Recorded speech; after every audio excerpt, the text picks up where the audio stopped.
gastrointestinal que presentan problemas. Entonces, enteritis nos referimos a, aunque enteritis indica inicialmente nos estamos refiriendo a intestino, cuando decimos enteritis nos estamos refiriendo a intestino delgado. Ya vimos ahí las características del proceso diarreico, que es lo que caracteriza a los problemas tanto de colon como de intestino. Entonces, para no recular tanto, pues recuerden que un paciente, perro o gato, que tenga diarrea de bajo volumen, con mucho moco y hematoquesia, en general decimos que tiene colitis. La etiología es la que puede variar. La colitis puede ser bacteriana, puede ser parasitaria, puede ser X, diferentes tipos de proceso inflamatorio. Puede ser infiltración celular, que vamos a ver, puede ser neoplasia, puede ser micótica, como la que estamos observando aquí ahorita en esta laminilla. Nada más hay que establecer, bueno, cuáles serían las características de una colitis micótica. Es lo mismo, diarrea, y ya sabemos que diarrea es una alteración en la cantidad de líquido, por lo tanto en la consistencia de las heces, una alteración en la frecuencia de defecación, que generalmente se incrementa, ¿sí? Y obviamente también habrá otros signos, como puede ser dolor. Ya dijimos que no podemos palpar el colon, excepto el colon descendente, ni el transverso ni el ascendente lo vamos a palpar. En humanos sí nos pueden identificar. Cuando vamos al gastroenterólogo, pues nos palpa tanto el colon ascendente como el transverso como el descendente. Nosotros en veterinaria únicamente podemos reconocer el colon descendente. Dentro de las causas ya vimos bacterianas, parasitarias. En este caso estamos abordando lo de micótica. Entonces, la signología es la misma, la etiología es la que varía. Pero no podemos pensar en una colitis micótica si nuestro paciente nunca ha estado en una zona endémica. El Valle de México, la Ciudad de México, no es una zona endémica de micosis. Entonces, no podemos pensar que un perro tiene colitis micótica por histoplasmosis si nunca ha salido de la Ciudad de México. El único hongo que tenemos es el Cryptococcus. El Cryptococcus sí hay en la Ciudad de México. Afecta principalmente a los gatos y su presentación no es en el colon. Generalmente ocasiona rinitis, por ejemplo, ocasiona granulomas encefálicos. Y lo que generalmente nos causa problemas de colon es el histoplasma. Entonces, nuestro paciente perro gato tendría que haber estado en un lugar, en un estado que tenga las características climatológicas y orográficas para que haya histoplasma. ¿Cuáles son esas? Pues generalmente son temperaturas templadas a tropicales, que haya lugares donde los murciélagos puedan esconderse y acumular guano de murciélago o de vampiro. Cavernas, casas abandonadas, troncos abandonados, en fin, donde los murciélagos y vampiros puedan pernoctar, ¿sí? Durante el día. Bueno, no sé si será pernoctar, puedan dormir durante el día. Entonces, eso es donde vamos a encontrar las condiciones adecuadas para que este hongo pueda en cantidades suficientes crecer, y cuando llegue un perro a esa caverna, a esa casa abandonada, a ese tronco hueco, pues entonces pueda inocularse del histoplasma. Es más frecuente en la histoplasmosis, es mucho más frecuente que haya signos en otros lugares del cuerpo. Por ejemplo, respiratorio es mucho más frecuente, pero sí nos han llegado casos de pacientes con histoplasmosis digestiva. Estómago, hígado, intestino delgado, colon, son lugares donde puede crecer el hongo. Repito, lo más frecuente es a nivel respiratorio. Obviamente que si tiene problemas hepáticos, pues tendrá signología de alteración hepática y pues se encontrará probablemente el histoplasma en el diagnóstico. Nuevamente, ¿cuándo vamos a sospechar de histoplasma? Cuando el perro haya salido. No necesita haber vivido 2 años en San Luis Potosí. Pudo haber ido de viaje, irse a un hotel de estos pet friendly que le llaman, ¿verdad? Que generalmente son campestres. Y el perro, pues nos fuimos a caminar, fuimos a hacer senderismo con él y se metió a un lugar donde había guano de murciélago. 10 minutos, 5 minutos, 1 minuto, tiempo suficiente para que si hay una carga importante de histoplasma, pueda inocularse. En estos casos, perros y gatos se toman como centinelas biológicos. ¿Qué quiere decir esto?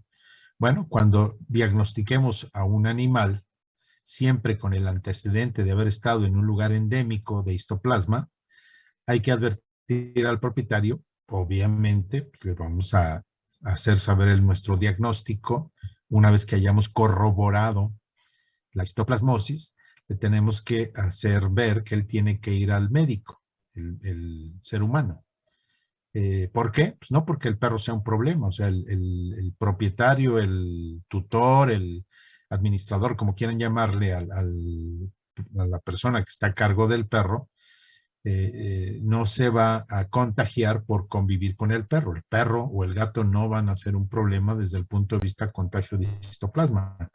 Pero donde estuvo ese perro o ese gato pudo haber estado el propietario. Y si no él, pudo haber estado otro. A lo mejor el perro salió a caminar con uno de los niños, ¿verdad? Y se metieron los dos a un hueco y ahí había guano de murciélago y ahí los dos se inocularon. Entonces, el diagnóstico, primero, el antecedente forzoso de haber estado en un lugar endémico, ¿ok? Y en esto, pues lo vamos a tener que sacar en la historia clínica y hay que ser muy claros. Si ustedes le dicen al propietario, ¿ha vivido fuera de la Ciudad de México? Si el propietario simple y sencillamente ha ido de viaje con el perro, ¿sí? Pues va a decir que no. Y ustedes pueden seguir ahí pensando que no tiene antecedentes. No, no deben decir si ha vivido. Ha estado y tienen que ser claros, así sea 2 minutos. Así sea 2 minutos en algún lugar. Yo recuerdo, por ejemplo, el primer caso de erliquiosis que se diagnosticó hace muchos años. Se pensaba que erliquia no había en la Ciudad de México. O bueno, en ese momento no había erliquia en la Ciudad de México. Erliquia es transmitida por garrapatas.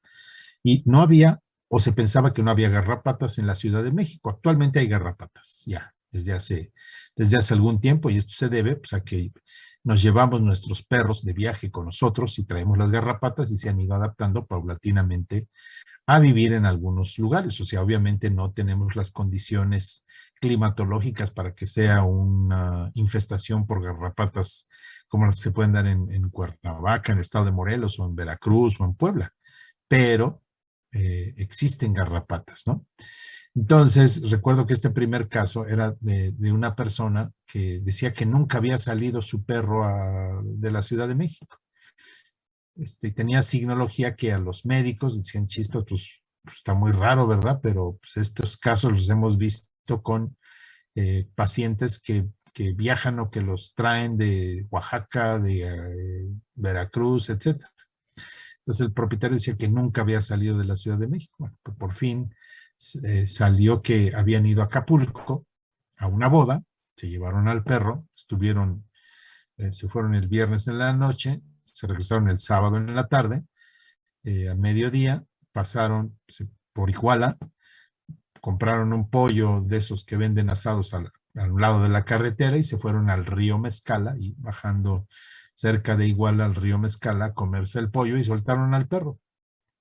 Bueno, pues ahí en esos 30, 40 minutos se le subió una garrapata o dos al perro y obviamente pues no vas a, tú como propietario que no eres veterinario, vas a decir, revísale a la chiquis a ver si que no se sube ninguna garrapata.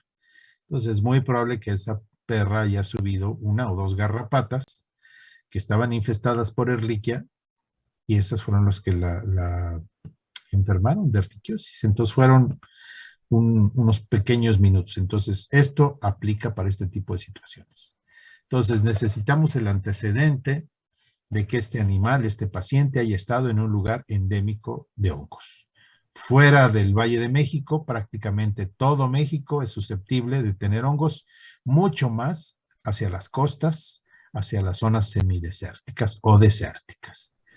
Bien, una vez que tenemos a un paciente y estamos sospechando, pues entonces tenemos que hacer pruebas que se tienen que hacer, no las hace cualquier laboratorio, habrá que identificar qué laboratorios son los que nos pueden hacer pruebas de fijación de complemento, de anticuerpos fluorescentes, obviamente para histoplasmosis, y bueno, determinar si los neutrófilos o monocitos, sobre todo los neutrófilos, tienen en su interior partes de histoplasma, ¿no? El tratamiento es ketoconazol, si estamos todavía en la posibilidad de salvarle la vida, si el daño hepático, renal que pudiese tener es susceptible de salvarle la vida a estos sujetos. Bien, toda colitis aguda, si no se trata, si el tratamiento no es adecuado, así como hemos visto gastritis aguda, gastritis crónica, ¿no? Enteritis aguda, enteritis crónica. Entonces ahora pasamos de colitis aguda a colitis crónica. Repito, agudo se refiere a tiempo. Agudo se refiere a un problema que lleva hiperagudo, minutos, horas. Agudo, horas o días. ¿Cuántos días? 10 días. Subagudo de 10 a 25, incluso 30 días. Más de 30 días es crónico. ¿Ok? Entonces, toda enfermedad de colon que no permita la recuperación del paciente se convertirá en crónica. Dentro de las más frecuentes, generalmente las colitis bacterianas, que por salmonelosis, que por pseudomonas, por estafilococcus, generalmente se recuperan en la etapa subaguda. Hay agentes etiológicos que por sus características, si no se le ayuda al paciente a eliminar el agente etiológico, este tenderá a hacerse crónico.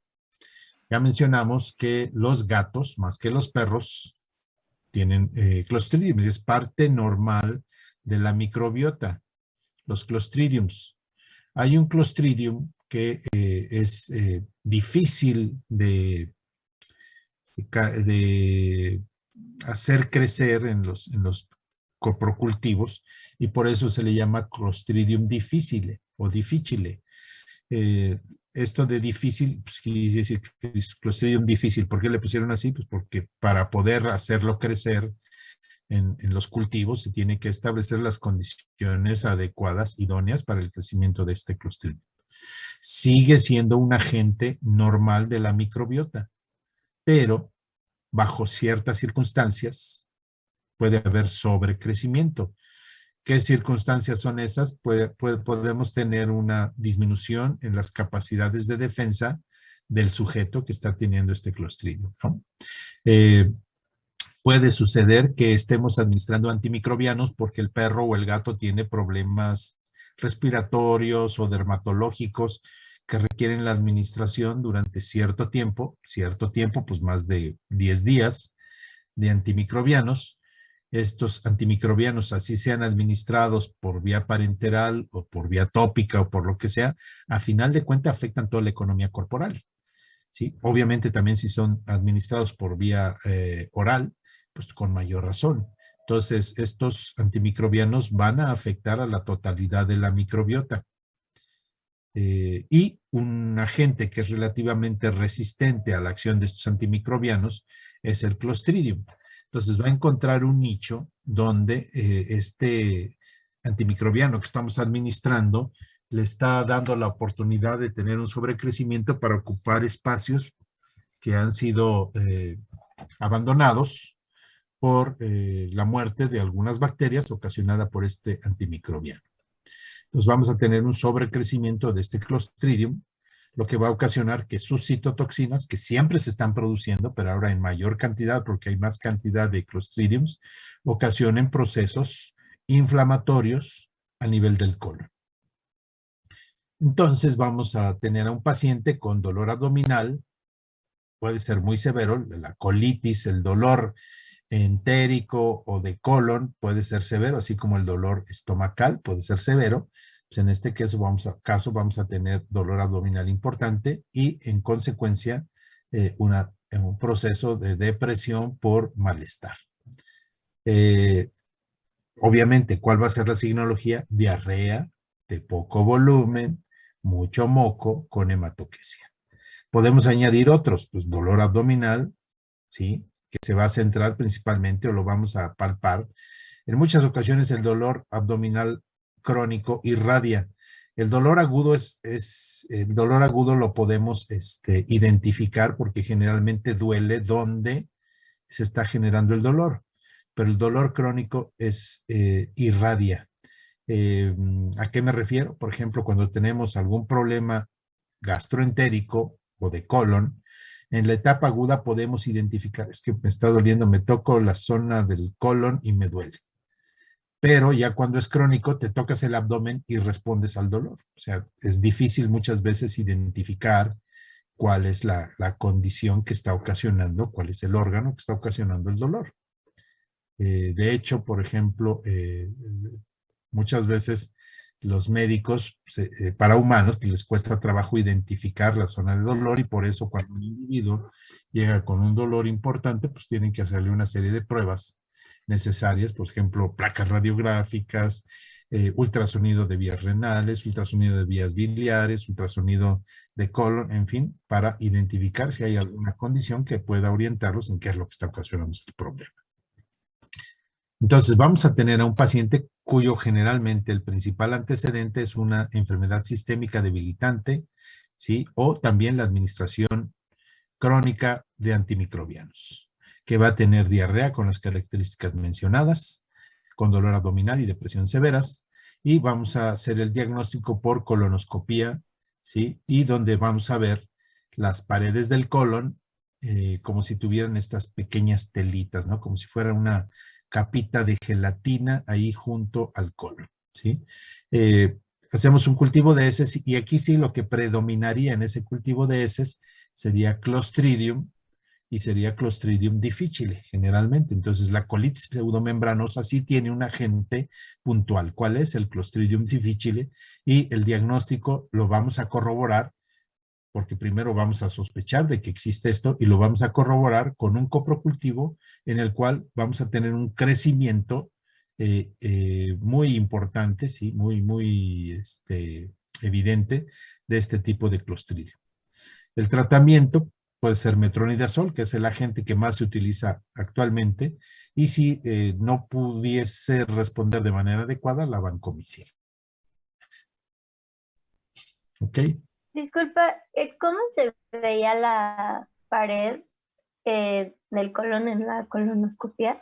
Como si tuviera ahí varias capitas, por eso se llama pseudomembranosa, como si tuviera membranas, como capitas que a final de cuentas es proteína que se ha gelificado. Pues como si hubiera natitas ahí en el colon. Por eso se llama pseudo, falsa membrana, pseudomembranosa. ¿Okay? Gracias. Sí.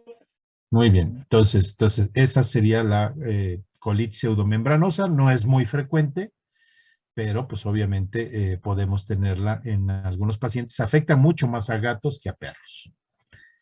Bien, generalmente las ocasionadas por parásitos, las colitis ocasionadas por parásitos, por otros agentes como son bacterias, tienden a resolverse más rápidamente. Normalmente no evolucionan a crónicas, pero de cualquier manera, cuando estamos teniendo a un paciente con colitis y ya lleva más de 25 días, de 30 días, ya lo calificamos como crónica, pues tenemos que hacer el diagnóstico, aunque mencionemos que es poco probable que un proceso de salmonelosis pueda durar tanto, porque generalmente los mecanismos de defensa del organismo son bastante eficientes para eliminarlo, pero pues, se puede dar el caso.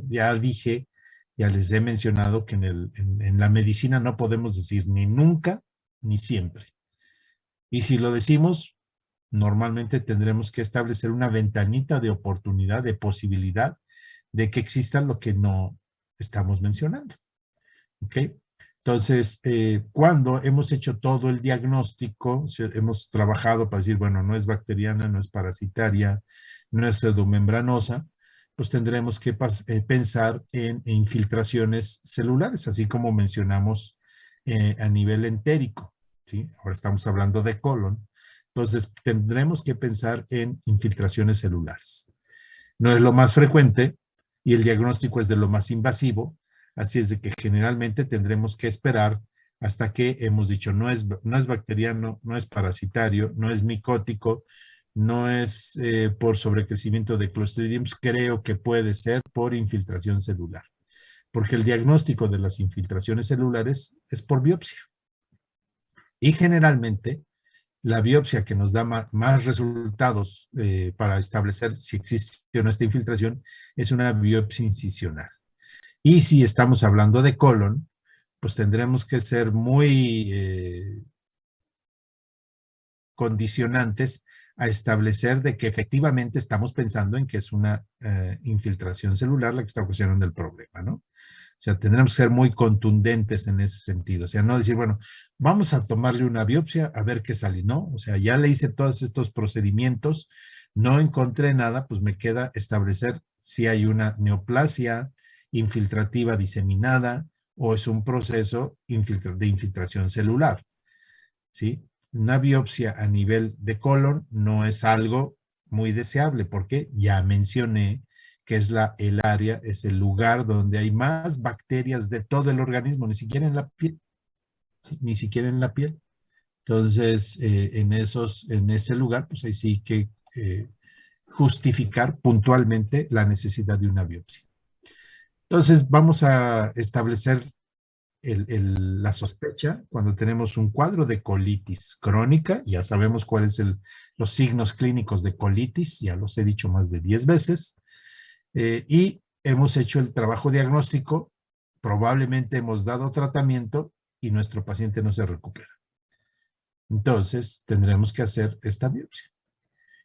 Vamos a clasificar el problema de acuerdo al tipo de células que se caractericen en la biopsia, ¿sí?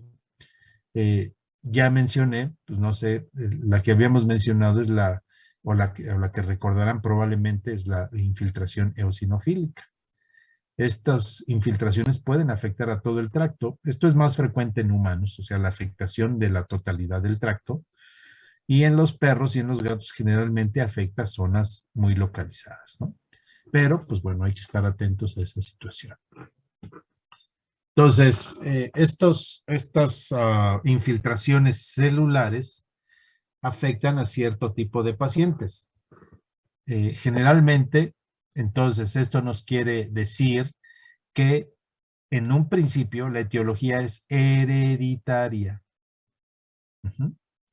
Siempre que nos digan tal problema afecta más a tal raza, pues quiere decir que el problema es hereditario, aunque lo pongan como congénito. Ya dije que congénito es algo que adquiere el sujeto en su formación in útero, generalmente en el primer tercio de la gestación, algo que afecta a la conformación tisular de ese individuo, pero en su concepción era sano. No, en este caso, cuando decimos es un factor hereditario, es una condición que desde la concepción está establecida la posibilidad de que el sujeto desarrolle el problema, la entidad nosológica que estamos mencionando, la que sea. Entonces, factores genéticos, casi en todos los perros. Aquí decimos perros asiáticos, o sea, el Basenji, Shar-Pei, pero pues, también tenemos perros nórdicos, perros europeos, etcétera. Y no porque hayan nacido en Europa, sino porque las razas son originarias, ¿no? O sea, decimos, es una raza asiática, pero pues los Shar-Pei pues, ya llevan años en México, ¿no? Pues es mexicana, ¿no? O sea, tiene mucho tiempo en México, pero sus raíces genéticas están en Asia, ¿ok? Si tienes la información genética para desarrollar la enfermedad, pues obviamente los factores dietéticos pueden gatillar esta situación. ¿A qué me refiero? Si tú tienes la predisposición a desarrollar procesos inflamatorios del colon hereditarios y estás consumiendo una dieta que es alergénica, pues tienes más probabilidades de desarrollar ese esa colitis que si consumes una dieta hipoalergénica, ¿sí? Dentro de las proteínas que consumimos, hay unas que son más alergénicas y otras que son menos alergénicas. El pollo es una de las más alergénicas y el pollo es uno de los fuentes de proteína más frecuentes para la producción de alimentos comerciales, de perros. Por eso vemos pues, que en otro país, por ejemplo, que se alimente con cordero a los perros, pues no es tan frecuente. Por eso muchas dietas hipoalergénicas tienen cordero. Pero sabemos que somos alérgicos solo a lo que estamos expuestos. Entonces, si hay alguna proteína a la que normalmente no estamos expuestos y además es hipoalergénica en su naturaleza, pues entonces pues, se establece una fuente más idónea para evitar o para tratar este tipo de problemas, ¿no? Entonces, por ejemplo, está introduciendo a México un producto comercial que es a base de carne de canguro, ¿sí? Entonces, bueno, los perros de México, ¿sí? No comen carne de canguro habitualmente, por lo tanto es poco probable que sean alérgicos. Y per se, la carne de canguro es menos alergénica que la carne de pollo o la carne de cordero. Pero actualmente en el mercado existen las dietas de proteínas hidrolizadas. Estas proteínas hidrolizadas prácticamente se les ha eliminado su condición alergénica, mantienen su poder nutricional, pero ya no tienen tanta capacidad de producir alergia. Entonces, pues, normalmente cuando tenemos en general pacientes que caractericen o que diagnostiquemos colitis infiltrativas o enteritis infiltrativas, que generalmente tienen un componente importante de respuesta alérgica, pues una respuesta de tratamiento es la administración de dietas por proteína hidrolizada, ¿verdad?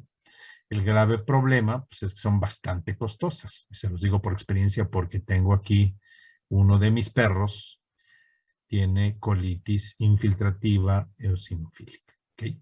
Entonces, pues me gasto casi 2,000 pesos cada 3 semanas para comprarle su costal, su bultito de proteína hidrolizada. Si le estoy dando ese alimento, está mejor que si le doy cualquiera de las hipoalergénicas. Pero eventualmente tiene cuadros de diarrea porque se exacerba esta respuesta. Entonces pasa 1 o 2 días con diarrea y luego tengo 4, 5 o 6 semanas sin diarrea. Y luego otra vez diarrea, unos 2, 3 evacuaciones diarreicas, y es en total que el animal anda entre que baja de peso y se recupera, ¿no?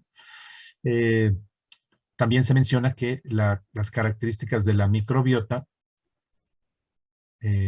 afectan a estos individuos, o sea, tienen la herencia de desarrollar este proceso infiltrativo que va a ocasionar un proceso inflamatorio y sus características de microbiota, o sea, sus alteraciones por el tipo de alimento que le estemos dando, pues obviamente van a favorecer, sobre todo sobre crecimientos bacterianos. Entonces siempre hay que estar verificando si nuestros pacientes no están teniendo sobrecrecimiento bacteriano y acuérdense que ya lo mencionamos como diagnóstico. ¿Sí? Hacer un raspado, un tamizado, observarlo al microscopio y eso es por criterio médico, decir, bueno, creo que está teniendo sobrecrecimiento bacteriano, vamos a administrar tilosina o metronidazol, ¿ok? Hay pacientes que además de tener la enfermedad infiltrativa en el colon, pues también son alérgicos. Esos están doblemente afectados, ¿verdad? O sea, ser alérgicos y tener enfermedad infiltrativa crónica es un problema grave porque pues será más evidente el problema, ¿no? ¿Qué van a ocasionar estas infiltraciones celulares? Pues obviamente proceso inflamatorio que va a alterar los mecanismos de permeabilidad de la mucosa y vamos a tener, ya dijimos que la mucosa intestinal, en este caso el colon es absorción y secreción, ¿verdad? Entonces el colon, que no absorbe nutrientes, absorbe líquidos, ¿sí? Entonces va a permitir que haya más cantidad de líquido en la luz colónica, ocasionando el proceso de diarrea. ¿Qué estirpe celular son las que se pueden infiltrar? Pues son estas, ¿no? Pueden ser eosinófilos, pueden ser linfocitos plasmocitos, pueden ser histiocitos. La granulomatosa no está bien caracterizada. En ocasiones podemos tener neutrófilos. La ulcerativa idiopática, como su nombre lo indica, no tenemos una etiología, simple y sencillamente tenemos úlceras en el colon. Y por último, el síndrome de colon irritable. Entonces, la colitis eosinofílica la etiología no es desconocida. ¿Cuál es la etiología? Hereditaria. ¿Sí? Etiología es genética. Esto se hereda. Hay muchas enfermedades ocasionadas por el sobrecrecimiento de eosinófilos, sobreproducción de eosinófilos. Y esa condición hereditaria determina hacia dónde se van a infiltrar esos eosinófilos. O sea, no es aleatorio, ¿no? No es que de pronto un sujeto sobreproduzca eosinófilos y le afectó la piel, ¿no? Ya su herencia es que los eosinófilos que sobreproduzca se van a infiltrar en la piel, o en la meninge, o en los pulmones, o en los huesos. Entonces, en este caso, se alojan, ya también lo vimos en el estómago, en el intestino delgado, y en este caso, en el colon. ¿Ok? Entonces, ya lo tiene de herencia este sujeto, pero pues, todas las situaciones que estimulen la producción de eosinófilos van a ocasionar sobreproducción de eosinófilos. Entonces, si el perro tiene la información de sobreproducir eosinófilos, pero además tiene la información genética para desarrollar alergia, pues es un doble palomeo para que tengamos esta situación, y la información es que los eosinófilos sobreproducidos se infiltren en el colon. Entonces, otra cosa que puede estimular la producción de eosinófilos son los parásitos. No solamente los endoparásitos, o sea, los intestinales, sino también los ectoparásitos. Si un perro sobrereproduce eosinófilos y los infiltra, no importa el tejido, y tiene parásitos, ese individuo va a tener más problemas, va a tener más afectación. Entonces, no debemos permitir que nuestros pacientes que tengan problemas con los eosinófilos tengan parásitos, ni ectoparásitos ni endoparásitos. ¿Sí? Cuerpos extraños, procesos inflamatorios a nivel intestinal, también favorecen la producción de eosinófilos. Entonces, nuevamente, ¿qué vamos a tener como signos? Diarrea, de poco volumen, mucho moco, con sangre fresca, con dolor abdominal, con baja de peso. ¿Sí? Mi trabajo diagnóstico será primero buscar parásitos. No fueron parásitos, serán bacterias. No, no fueron ni parásitos ni bacterias. ¿Ha salido este perro? Pues sí, lo hemos llevado de día de campo a Veracruz. Vamos a ver, no son hongos. No, pues no son hongos. Ok, ya hice todo lo necesario, no encuentro un agente etiológico. ¿Qué me queda? Biopsia. Y en la biopsia incisional lo que voy a encontrar son eosinófilos, la gran cantidad de eosinófilos infiltrados. Si hago una colonoscopia, pues voy a ver zonas del colon inflamadas, pero, pues, mira, esta roncha aquí es característica de colitis por eosinofilia. No, tendré que tomar una biopsia, y generalmente incisional. Es más probable que encuentre los eosinófilos cuando hago una biopsia incisional, como la que estoy viendo, o que cuando hago una biopsia superficial, que es por colonoscopia. No hay tratamiento, o el tratamiento no es curativo, es paliativo. Tendremos que establecer, pues, que este individuo no tenga parásitos, o tendremos que desparasitarlo, tanto de nemátodos, céstodos, como de agentes externos, ¿verdad? Tendremos que dar una dieta hipoalergénica. Mi recomendación es que primero vayamos por una dieta hipoalergénica, o sea, si el perro come croquetas en la cual el pollo o el salmón es la principal fuente de proteína, pues vamos a probar con cordero. ¿Ok? Entonces, es probable que ese perro o ese gato respondan de manera adecuada resolviendo el cuadro diarreico de colitis. Que perfecto. La mala noticia es que reinciden. Después de cierto tiempo, reinciden. Entonces tendremos que cambiar la dieta nuevamente. ¿Ok? Finalmente, bueno, si vamos a comprarle ya, pues ahora vamos a ir por los bultos caros. Bueno, La buena noticia es que la mayoría de los perros o gatos responden de manera adecuada a la dieta de proteína hidrolizada. La mala noticia es que hay un gran segmento de pacientes que aún teniendo proteínas hidrolizadas, reinciden. Entonces, por eso les dije, no hay tratamiento. Un individuo que tiene problemas con los eosinófilos va a tener días buenos y va a tener días malos durante toda su vida, pero no hay manera de curarlo. Y el diagnóstico forzosamente es por biopsia. No hay otra posibilidad. ¿Ok? ¿Preguntas? Yo, doctor. Uh-huh. En caso de que se haya identificado que sea alergia alimentaria, ¿el cambio de alimentación sí podría hacerlo, digamos, inmediatamente o también tendría que hacerlo gradual? Lo ideal es gradual, pero pues de acuerdo a la gravedad de tu paciente. Si tu paciente está pues con mucha diarrea, pues yo creo que un propietario te va a decir, a ver, doctora, ¿quiere usted que yo le cambie así en 3, 4 semanas? Lo ideal es paulatino, pero pues si ya tienes un cuadro de diarrea, pues puedes cambiarlo pues de sopetón. ¿Sí? ¿Contesté tu pregunta? Sí, doctor, Dependiendo muchas cómo gracias. está el paciente, si el paciente tiene diarrea 3 veces al día y defeca cantidades industriales, pues da lo mismo, ¿sí? Al final de cuentas va a tener diarrea hasta que se adapte al nuevo nutriente, ¿no? Pero, pues mientras estés administrando la dieta que le ocasiona proceso inflamatorio, pues lo va a tener. Mi experiencia aquí con mi perro es, una vez que al principio, sobre todo, tenía mi perro que empezaba a responder al cambio de dieta, o sea, ya le había cambiado la dieta, obviamente me duele el bolsillo, porque duele el bolsillo, o sea, pagar casi 2,000 pesos por un bulto de alimento que te va a durar 2 semanas, o sea, 4,000 pesos al mes, pues es una renta.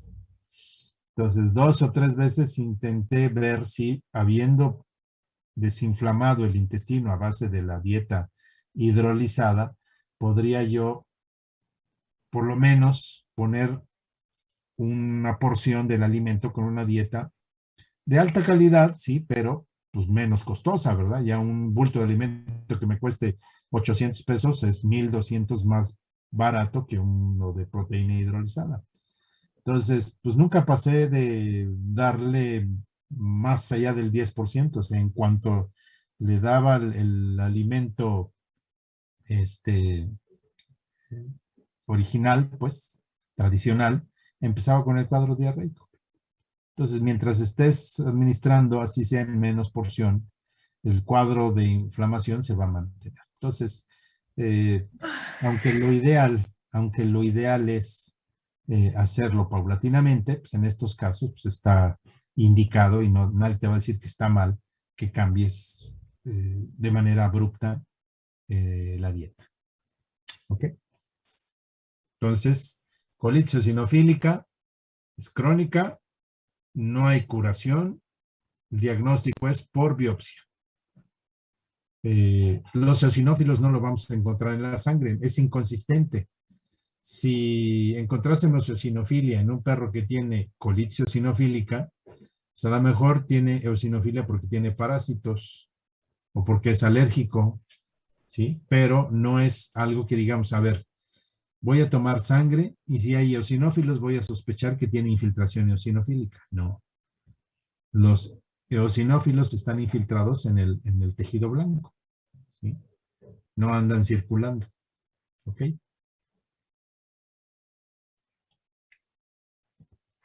Otro tipo de infiltración, la signología va a ser exactamente la misma. Es la colitis linfocítica plasmocítica. ¿Qué voy a hacer? Pues todo el trabajo diagnóstico. Al final voy a dejar las biopsias y lo que voy a encontrar aquí es linfocitos plasmocitos. ¿Sí? Razas afectadas aquí, bueno, en la eosinofílica, cualquiera. En este caso de colitis linfocítica plasmocítica se mencionan las razas asiáticas, Basenji, Sharpei. Y el tratamiento no hay. Nuevamente, cambios de dieta pueden mejorar la condición, administrar dietas con proteínas hidrolizadas y a final de cuentas nuestro paciente va a reincidir. ¿Ok? No hay tratamientos antiinflamatorios adecuados. Es igual que, o sea, se rigen. Lo que cambia es la célula que está infiltrando. La signología es la misma. La respuesta al tratamiento es la misma. El pronóstico es el mismo. O sea, estos individuos van a tener días buenos, días malos. Va a depender mucho de qué tipo de dieta le estés administrando. Si estás comprando una dieta que compras de anaquel, o sea, que compras en el súper, pues es una dieta que, que favorece el proceso alérgico. Entonces vas a tener, no es que tengan alergia, sino la dieta que caracterice o que tenga más probabilidades de ser alérgica va a producir procesos inflamatorios más evidentes, ¿no? Entonces estos perros, si no les damos esos cambios de dieta, si no administramos proteínas hidrolizadas, pues van a tener días más, van a tener con más número de veces días malos que días buenos. Otra, ¿sí? En este caso, los que infiltran son histiocitos. La signología es la misma. Pero, pues ahora tenemos perros, pues más bien de origen europeo. Boxer, bulldog francés, bulldog inglés. También se afectan a gatos, pero también los eosinófilos afectan a los gatos. Los linfocitos, plasmocitos no tanto a gatos, los histiocitos sí. Generalmente vamos a encontrar el diagnóstico en animales jóvenes, casi en todos los cuadros. Y nuevamente, ¿cómo vamos a hacer el diagnóstico? Por medio de biopsia, donde vamos a encontrar una infiltración de histiocitos. No hay tratamiento. Nuevamente, el manejo es el mismo, dietas hipoalergénicas. Mientras funcionen perfecto, cuando ya no funcionen, vamos a tener que echar mano de las proteínas hidrolizadas. Probablemente respondan de manera muy eficiente, espectacular. Y la mala noticia es que van a tener cuadros de diarrea eventualmente. Van a continuar con esos cuadros de diarrea. Ya sabemos, si el problema es a nivel entérico, diarrea de mucho volumen, probablemente melena, ¿no? Baja de peso abrupta. Colon, diarrea de poco volumen, moco, hematoquesia, baja de peso, paulatina. ¿Sí? Entonces, todas estas tienen signología de colitis. Tenesmo, o sea, el animal va a estar posicionado mucho tiempo porque va a sentir que tiene material para defecar. Lo que va a defecar es de poco volumen, va a estar cubierto de moco y va a tener gotitas o va a tener una cantidad importante de sangre fresca, hematoquesia. En ese momento estamos sospechando de colitis. ¿Qué sigue? El diagnóstico. Y para hacer finalmente las infiltrativas, pues necesitamos biopsia. Y las biopsias no las vamos a pensar de primera instancia, sino una vez que hemos hecho el diagnóstico y dijimos, no es bacteriano, no es parasitario, no es micótico, no es esto, no es lo otro, ok, biopsia. Ok, son diagnósticos por exclusión. Bien, tenemos todavía otras, o sea, porque podemos establecer que hacemos la biopsia y ya encontramos, bueno, pues sí, si sale eosinófilos, ya sabemos que es colitis eosinofílica. Si salen linfocitos, ya sabemos linfocítica, plasmocítica. Si salen histiocitos, pues ya sabemos que hay histiocitos. Pero puede haber otras que son idiopáticos, o sea que no vamos a encontrar un proceso infiltrativo. Arantza, ¿qué pasó?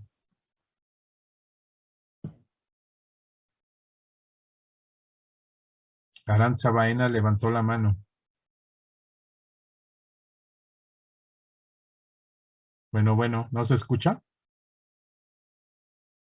Sí se Doc, sí me escucha. escuchan.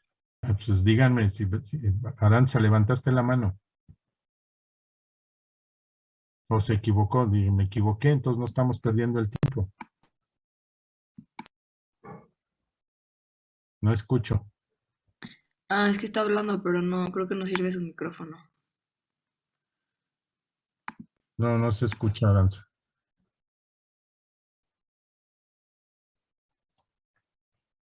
Bueno, entonces tenemos colitis ulcerativa idiopática. ¿Qué va a suceder en estos? Tenemos un paciente, escribe tu pregunta por el chat. Si la infiltración, no, ¿qué dijimos?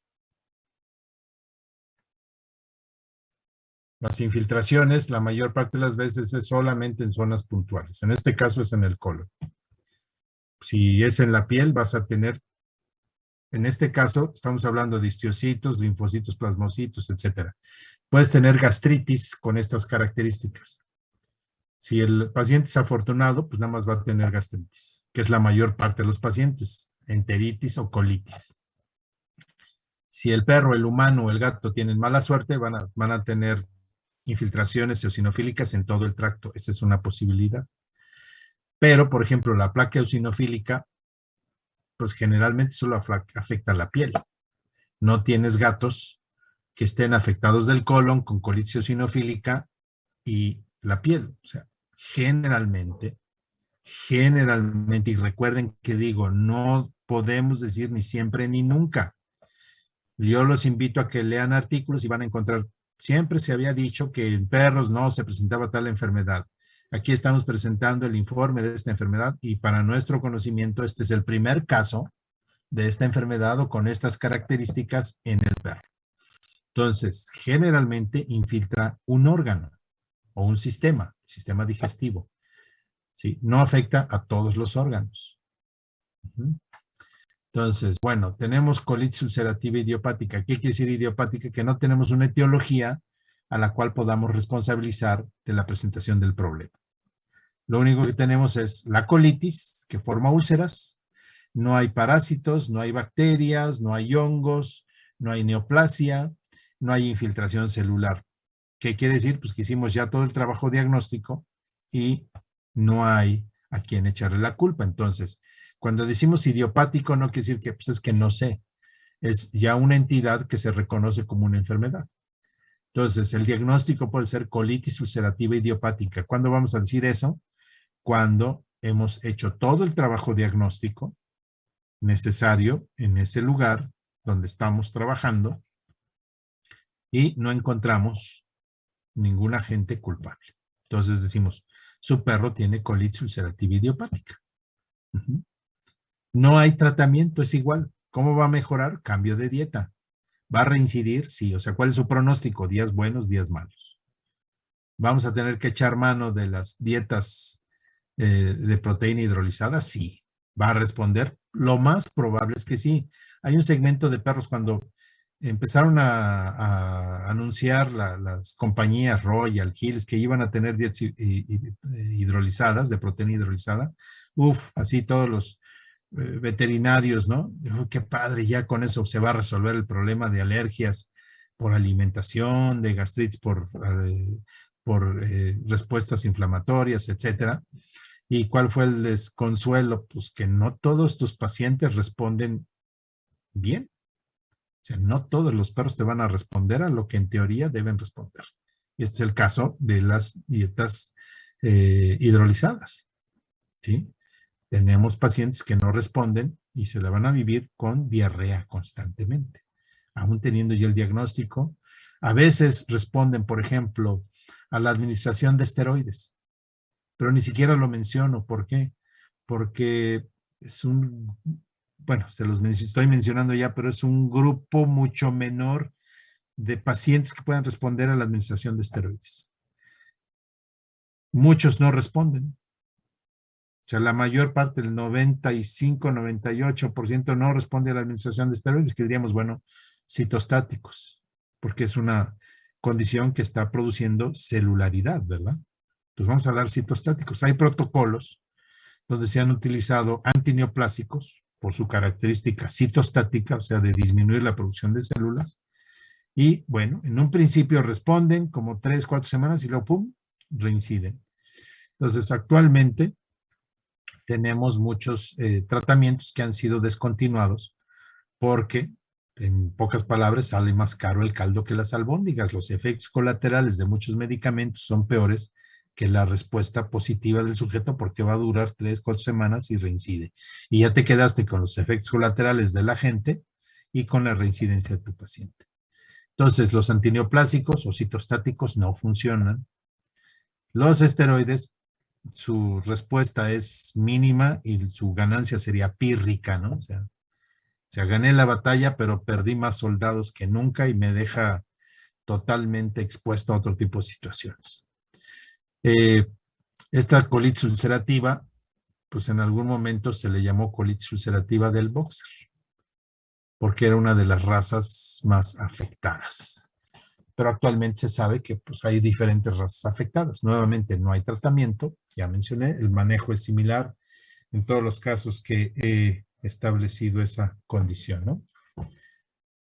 Bien, hay colitis granulomatosa, tampoco se tiene perfectamente cuáles son el agente, porque se han tenido hallazgos diversos.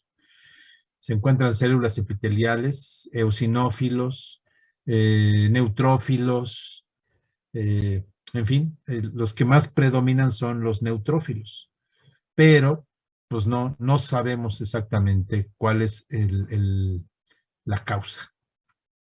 Tampoco se caracteriza por algún tipo de dieta en particular que esté ocasionando el problema, etc. En humanos es muy frecuente que se encuentre esta colitis granulomatosa. Puede ocasionar obstrucción y fibrosis del colon, porque se forman pues, verdaderos granulomas. Pero al corte histológico, en las necropsias, etcétera, tanto de humanos como de perros como de gatos, no caracteriza nada. Es una enfermedad que muchas veces es silenciosa, tienes cuadros de diarrea que no son tan frecuentes, que generalmente no les tomas importancia, no les das importancia. Y en humanos, por ejemplo, ocasiona muchas veces la muerte del sujeto por peritonitis, porque muchas veces esta obstrucción y fibrosis del colon hace que se perfore el colon y los médicos o el sujeto se da cuenta que tiene este problema cuando lo llevan de urgencias porque tiene peritonitis, ¿verdad? Entonces, hay personajes famosos que han muerto, pues esto, o sea, de manera repentina, ¿no? Artistas, por ejemplo, hay la niña güerita esta del Poltergeist, de las películas, que sale en las primeras y en la última incluso ya no la terminó y murió precisamente por un cuadro obstructivo fibrótico de colon por colitis granulomatosa. Estaba filmando esa película y no la terminó, o sea, salen las imágenes y la última imagen, estaba leyendo las características de esta enfermedad y muchas veces en los textos para humanos, pues cuentan este tipo de situaciones, ¿no? Entonces, esta niña que no sé cómo se llama la artista que participó en estas películas, pues no logró terminar la última versión de esta serie, de esta saga de películas, y la última escena, ya no es ella, es una doble, y nada más se ve pues de la parte posterior, la espalda y la cabeza, ¿no? Que ya no son del artista, pero ya se murió por una peritonitis ocasionada por colitis granulomatosa que le ocasionó obstrucción y fibrosis del colon. Entonces, nuevamente, no hay tratamiento, generalmente es quirúrgico, es identificar la zona del colon que está sobre todo afectada, ¿no? Afortunadamente, en este caso es mucho más localizada y el tratamiento quirúrgico generalmente suele ser exitoso. Pero el problema es el diagnóstico, porque tiene un comportamiento más bien silencioso, no es como los otros problemas que hemos estado mencionando, que son más evidentes por la diarrea constante que se tiene. Entonces, en general, colitis granulomatosa, ¿cómo vamos a hacer el diagnóstico? Por la presentación de los signos, ¿sí?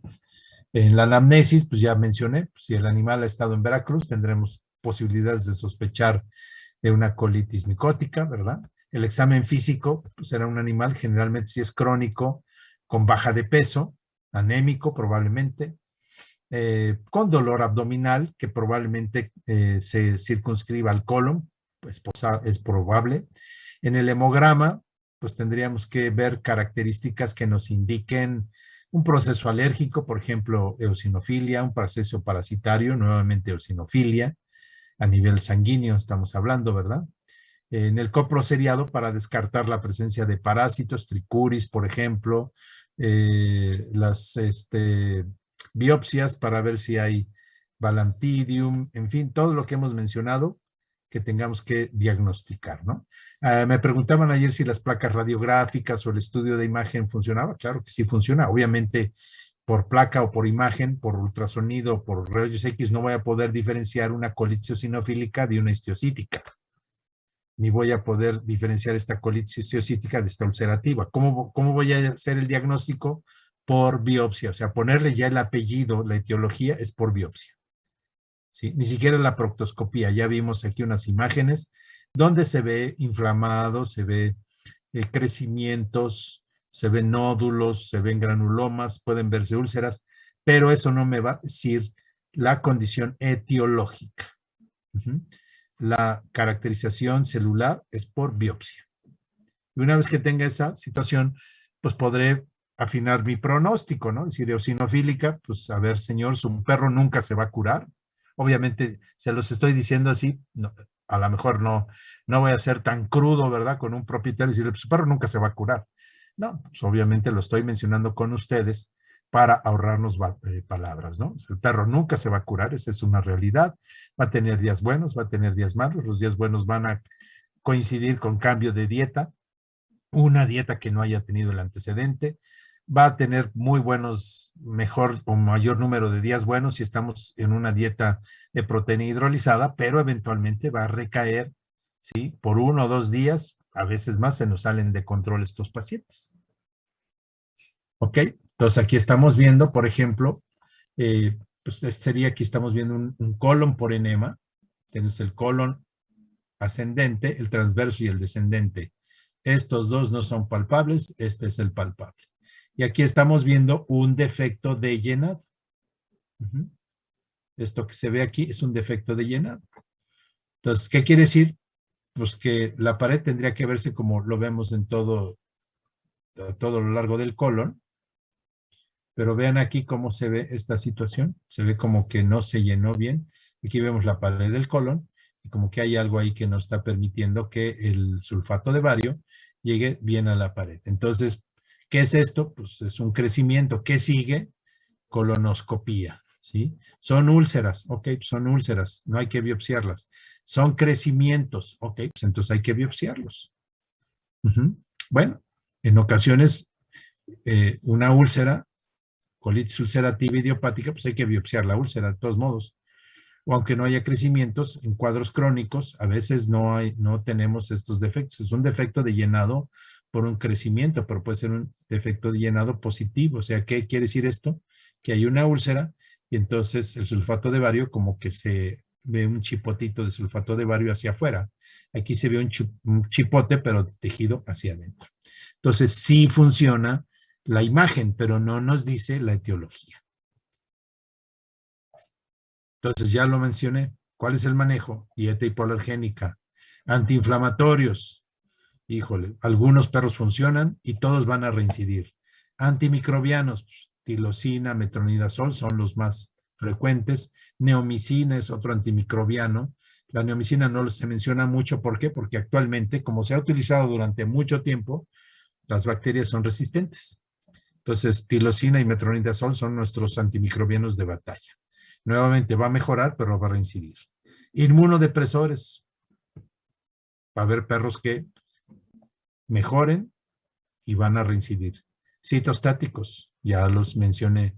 Modificadores de la motilidad no funcionan. El perro va a seguir con diarrea o el gato va a seguir con diarrea. Quirúrgico, en los granulomas, ¿no? En la colitis granulomatosa, básicamente. ¿Preguntas? Una pregunta, doctor.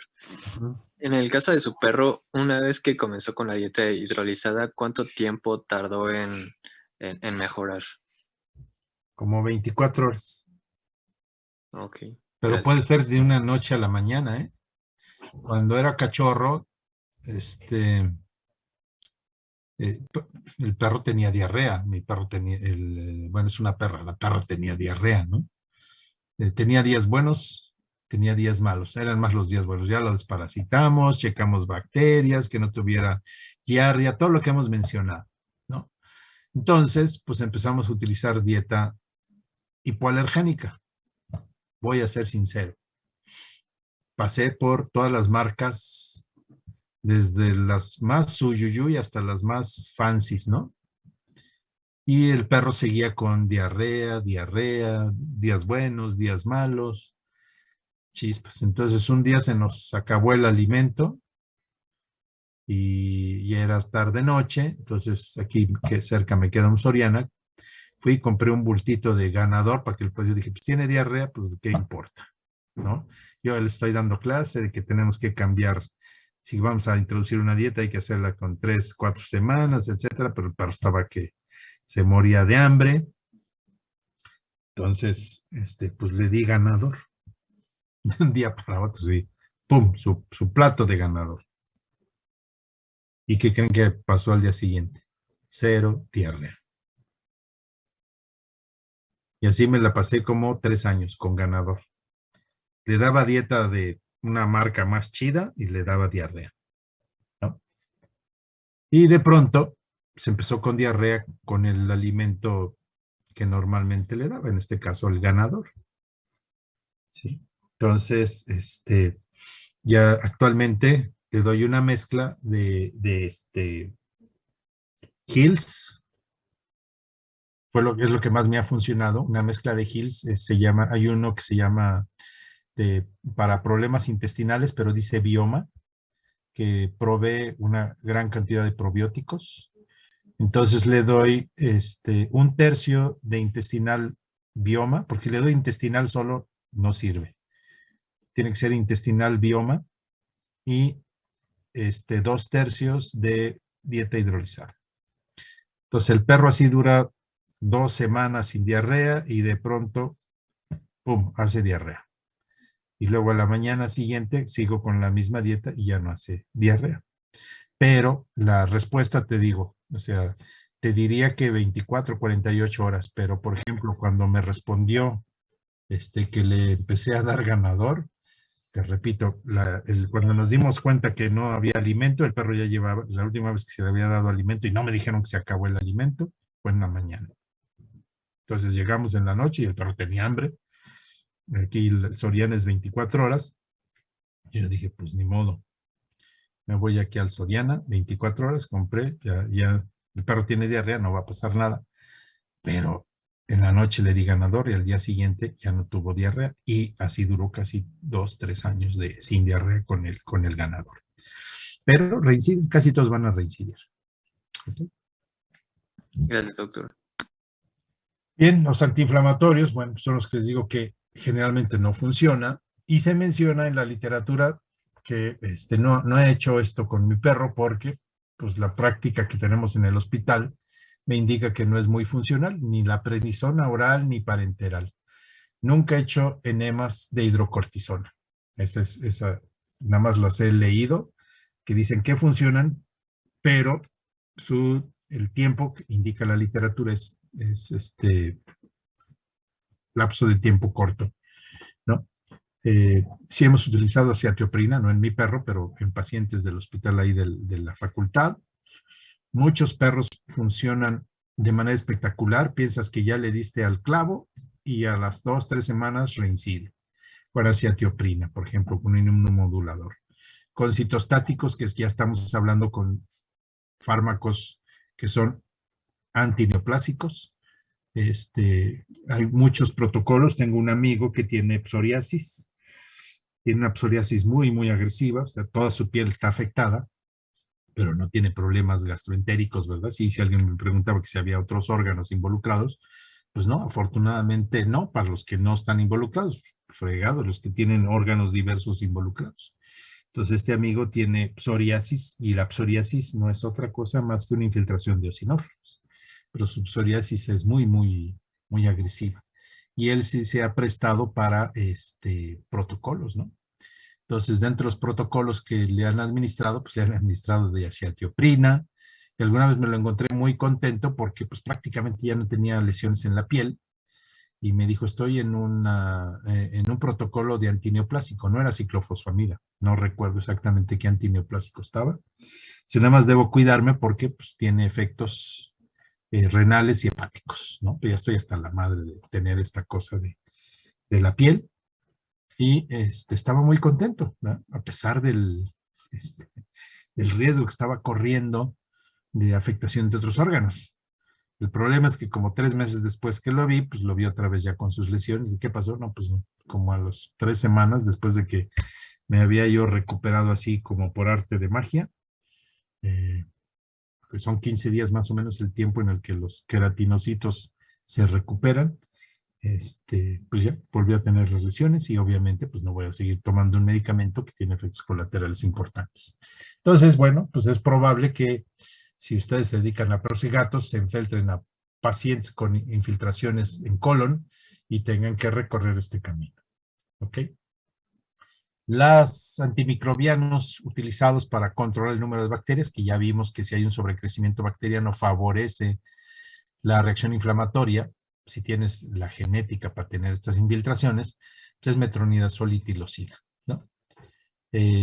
No se sabe exactamente, o sea, sabemos que el controlar el número de bacterias es importante, pero aparentemente estos dos medicamentos tienen una acción mucho más evidente, ¿no? Y no se sabe exactamente por qué, porque hay otros antimicrobianos que controlan bacterias, pero no tienen un control o erradicación de la diarrea. Entonces, bueno, ¿qué es lo que sucede? No sabemos. Algunos dicen que tanto metronidazol como tilosina tienen un efecto antiinflamatorio local, pero bueno, esa es una teoría que no ha sido demostrada, ¿no? Otro problema que vamos a encontrar, que esto ya no es por agentes, ¿no? No necesitamos bacterias, no necesitamos parásitos, es el síndrome de colon irritable. Esto es muy individual. Esto es una respuesta al estrés, ¿sí? No se sabe ni en humanos, ni en perros, ni en gatos por qué se presenta.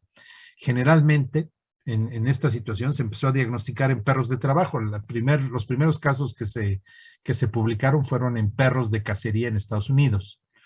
Entonces aquí encontraban que había perros que conforme iba acercando el periodo de cacería, la temporada de caza, los perros empezaban a tener diarrea que caracterizaba colon, diarrea de colitis. Entonces empezaron a hacer el diagnóstico de estos perros y no encontraban parásitos, bacterias, infiltraciones, etcétera. Entonces de ahí se empezó a establecer que los perros se estresaban porque pues, intuían que se acercaba el momento pues, de trabajar, ¿no? El estrés, no porque ellos decidieran tener diarrea, es como alguno de nosotros, pues, a lo mejor cuando sabemos que es periodo de exámenes, por ejemplo, pues nos empezamos a sentir mal y empezamos a tener procesos diarreicos, ¿no? O habrá gente que se va a casar y conforme se acerca la fecha de la boda, pues anda ahí con diarrea, o le estresa mucho el trabajo y va a tener diarrea. Entonces, esto no requiere de un agente puntual, bacterias, parásitos, ninguna otra situación, es una alteración mioeléctrica por producción de alteraciones, generalmente son sustancias que producen las células que están bajo estrés y alteran el funcionamiento de transmisión eléctrica al colon. ¿Ok? En veterinaria se presenta generalmente en perros de trabajo, que también afecta a gatos. Recuerden que los gatos son muy estresados. Si un cambio de muebles, de ubicación de muebles, estresa a un gato.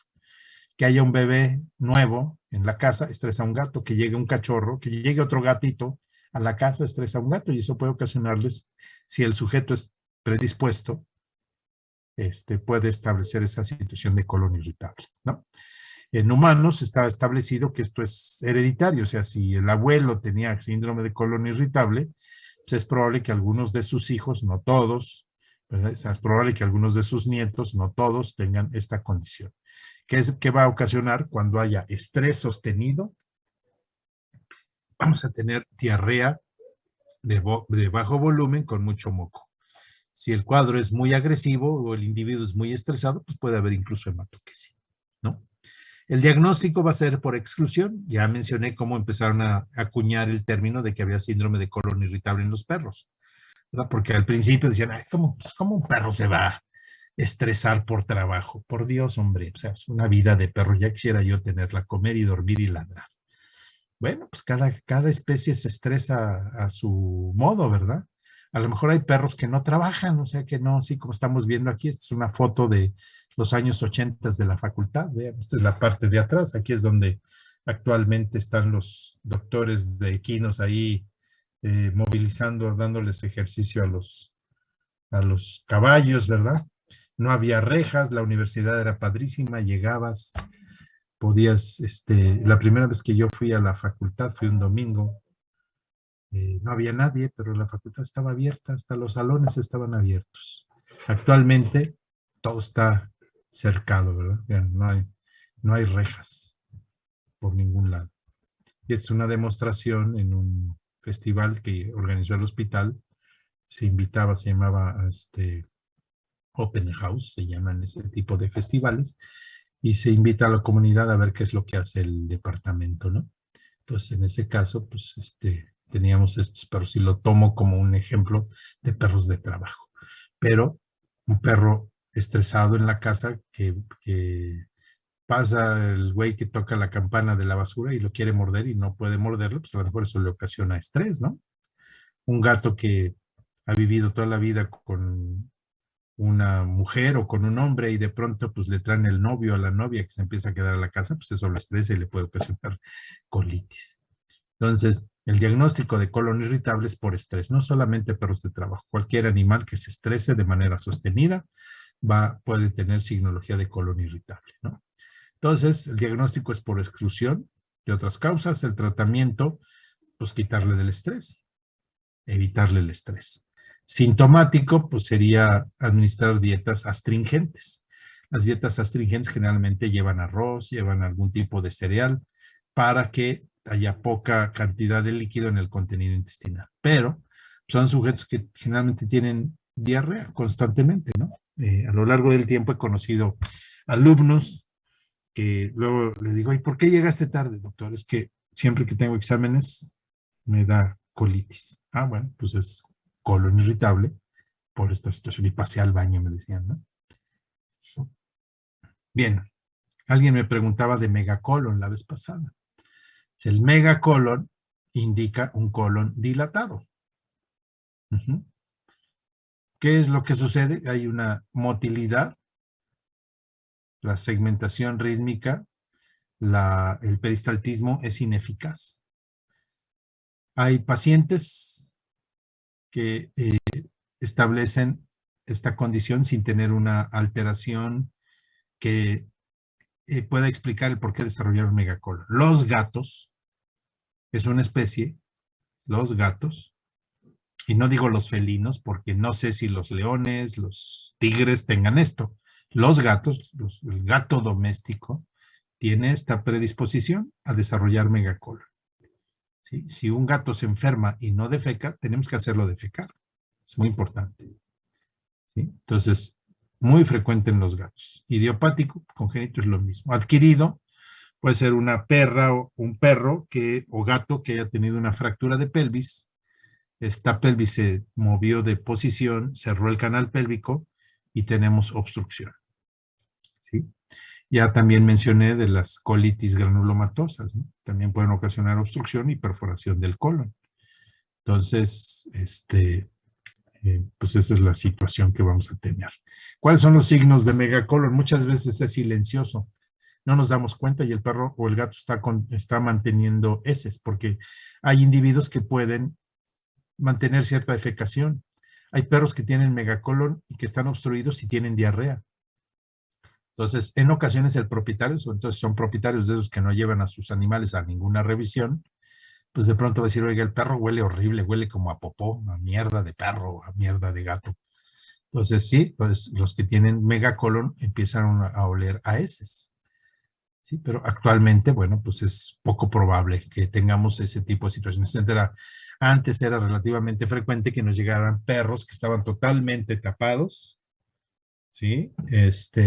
Y pues ya obviamente que ese megacolon y esa obstrucción, como vamos a ver ahorita en adelante, pues ya llevaba tiempo, ¿no? Entonces, en primer lugar, pues la constipación, o sea, el hecho de defecar a intervalos muy amplios, pues ya es una señal de posible desarrollo de megacolon, ¿sí? En humanos se desarrollan lo que se llaman divertículos. Los divertículos, a final de cuentas, una especie de megacolon en el humano. No sé la verdad si se desarrolla megacolon en los humanos, pero sí sé que desarrollan divertículos. Entre hombre y mujer es mucho más frecuente los divertículos en las mujeres. Y esto normalmente, pues por la manera en la que nos educaban, ¿no? O sea, un hombre podría orinar y defecar, pues en cualquier lugar, y una mujer decente, no. O sea, tenía que esperar hasta su casa y ahí estaban aguantando la popó.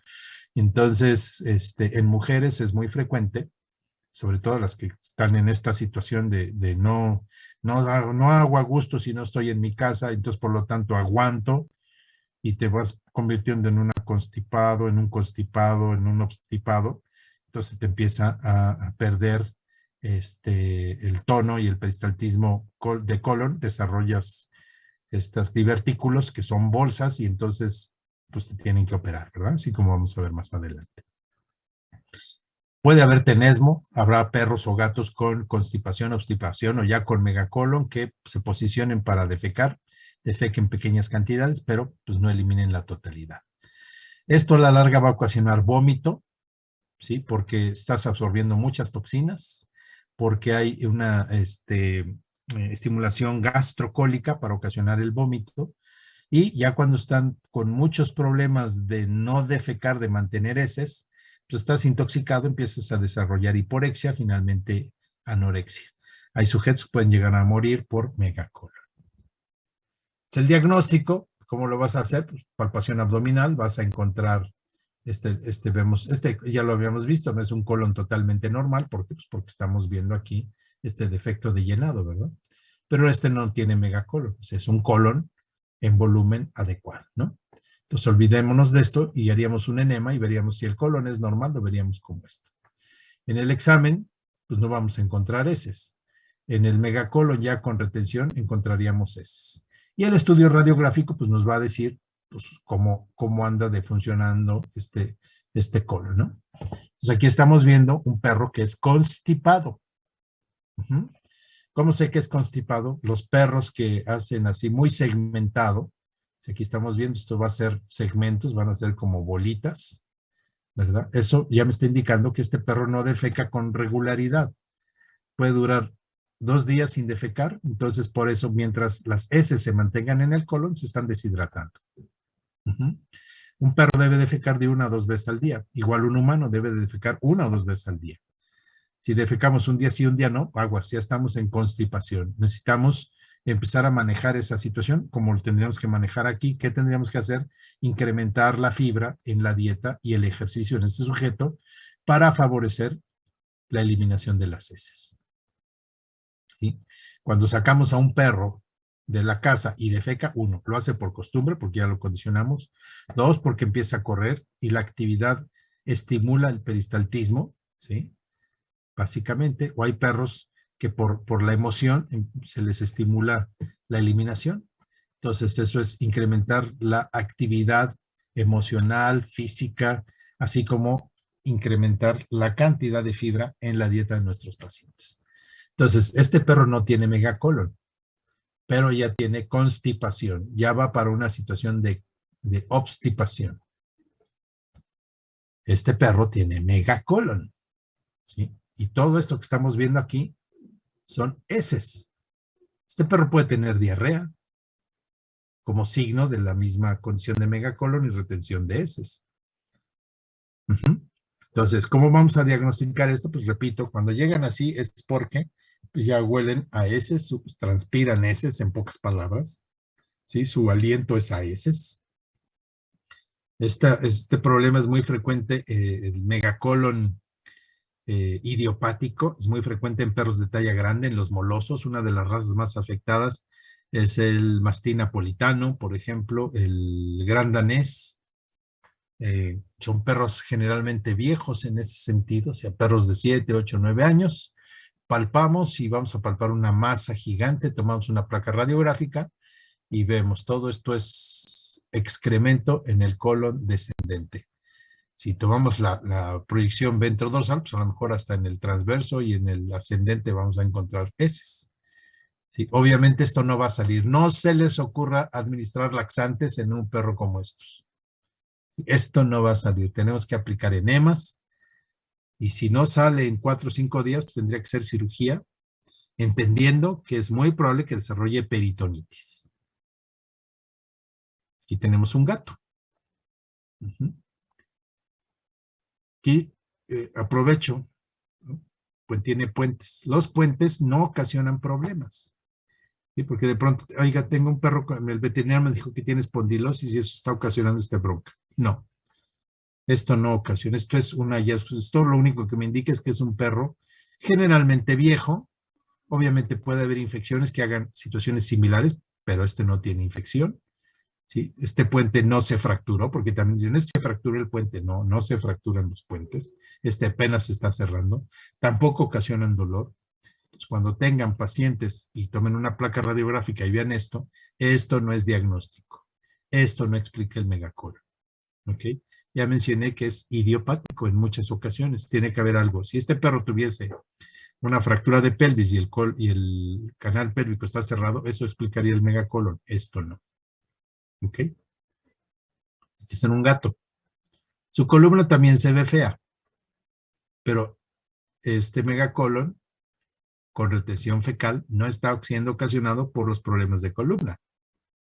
Ya dije que a los gatos les gusta desarrollar megacolon idiopático. No podemos dejar que un gato no defeque. Si un perro que esté atropellado, no me ha defecado, ok, pues déjalo, mañana defecará, no va a pasar nada. Un gato que no defeca en 2 o 3 días está ya apuntando a desarrollar megacolon en algún momento de su vida. Igual, un gato no lo podemos dejar sin comer. Si no come, tenemos que sondearlo y administrarle comida, aunque no tenga apetito. ¿Por qué? Porque si lo dejamos sin comer más de 24, 36 horas, empieza a desarrollar hígado graso. Y un gato que desarrolla hígado graso, pues se va a morir en los siguientes 2 años. ¿Ok? Entonces, nuevamente vamos a encontrar esto y tendríamos que establecer cuál es la condición, si tiene fractura o no, pero lo que nos interesa es esto. Esto sería el diagnóstico del megacolon. Fernanda, ¿qué pasó?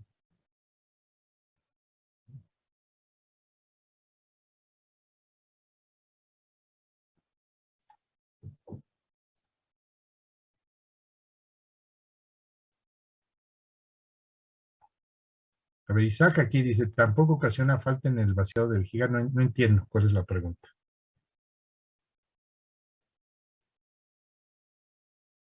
Isaac, hazte presente. ¿No puedes hacerlo verbalmente? Tampoco ocasiona... O sea, que si los puentes afectan el vaciado de la vejiga, no. Como puentes, no. ¿Sí? Como puentes, no. O sea, si el perro tiene anormalidad en el vaciado de la vejiga, tendrán que buscar otra posibilidad, pero esto no explica por qué no pueda vaciar la vejiga. Estos puentes no explican el megacolon y no explicarían la atonía vesical, la retención urinaria. No lo explicarían. Fernanda había preguntado, levantó la mano. Sí, doctor, quería ver si puede repetir por qué no se le puede dar laxantes. Porque esto no va a salir. Entonces lo único que vas a ocasionar es diarrea en el paciente. No debes darle laxantes, no es que no puedas, no debes darle laxantes porque eso no va a ser el resultado. ¿A cuál le darías laxantes? A este. Este sí puedes administrarle un laxante. De hecho, pues la fibra, el metamucil es un laxante, ¿no? Sería indicado en este paciente. Aquí no. Esto no va a salir. O sea, aquí ya hay una atonía del colon.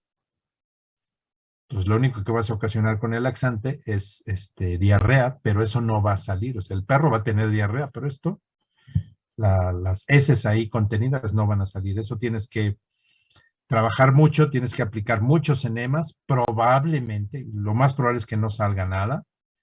¿Sí? Tendrás que someter a cirugía a este individuo, o sea, retirar las heces por método quirúrgico.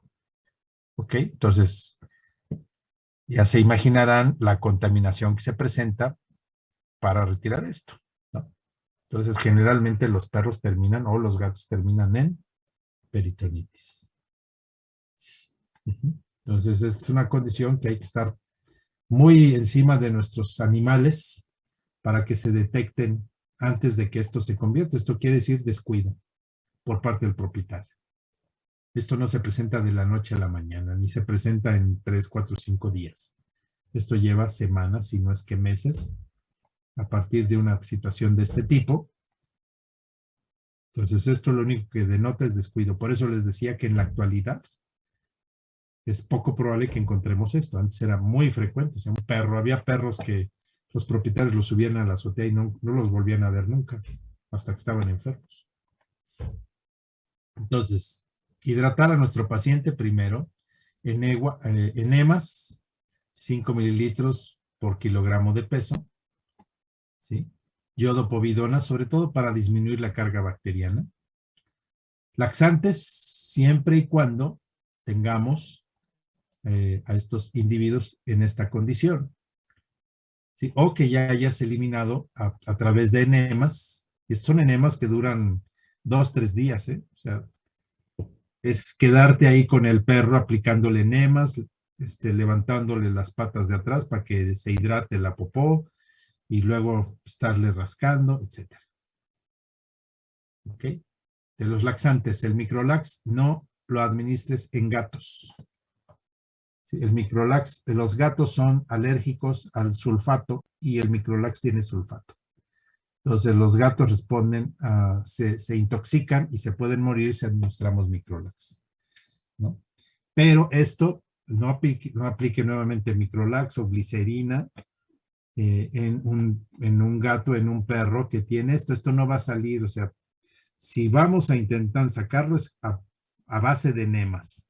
Y ya sabemos que vamos a quedarnos 12, 24, 36, 48 horas aplicando enemas a este paciente y después intentando sacar este excremento, y si no sale, va para cirugía, ¿sí? Y la dieta, pues incrementar la fibra, siempre y cuando ya hayamos logrado sacar esa popó. Si yo le administro una dieta alta en fibra a un perro que ya tiene obstrucción, pues no estoy haciendo nada, ¿no? Simple y sencillamente estoy incrementando el volumen de las heces. ¿Ok? Preguntas, porque con esto terminamos colon. ¿Hay otros laxantes en la misma como presentación que el microlax, o sea, con esa facilidad de aplicar como para utilizar en gatos? Hijo, no te sabría decir.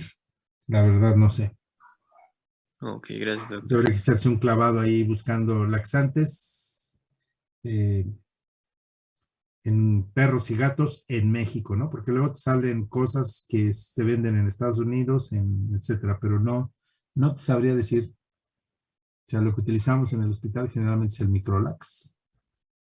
Y sabemos que no, y bueno, la referencia está en el libro, se me fue ahorita el nombre de la doctora, que es muy famosa, que es una gatóloga. Se me fue ahorita el nombre, pero es The Cat, es el libro, ¿no? Los que les guste dedicarse a gatos, pues ahí viene, esa es la Biblia de los que se dedican a gatos, ¿no? The Cat. Ok, entonces solo sería evitar productos que contuvieran sulfatos. Sí, así es. Ok, gracias. ¿Alguna otra pregunta?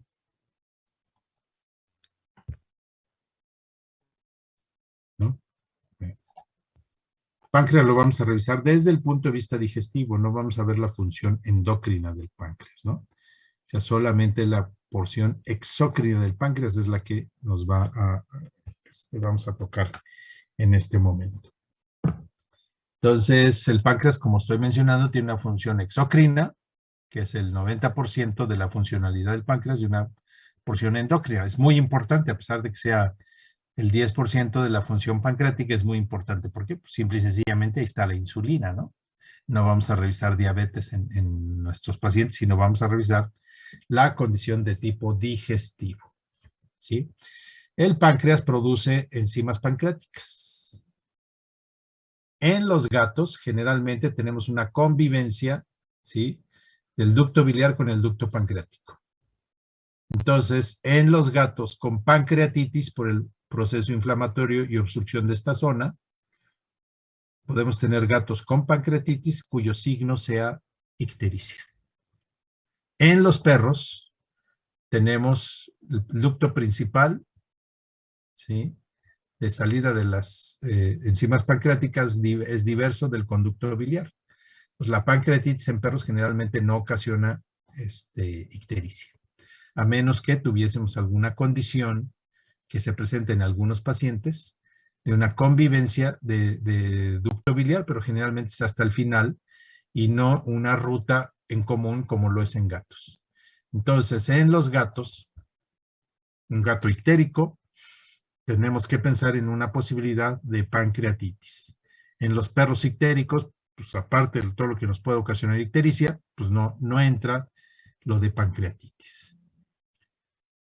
La porción endocrina del páncreas, y esto es lo único que vamos a mencionar, se caracteriza por el islote pancreático, donde vamos a tener a las células alfa que producen glucagón, a las células beta que producen insulina, a las células gamma que producen polipéptido pancreático y a las células delta la somatostatina, ¿no?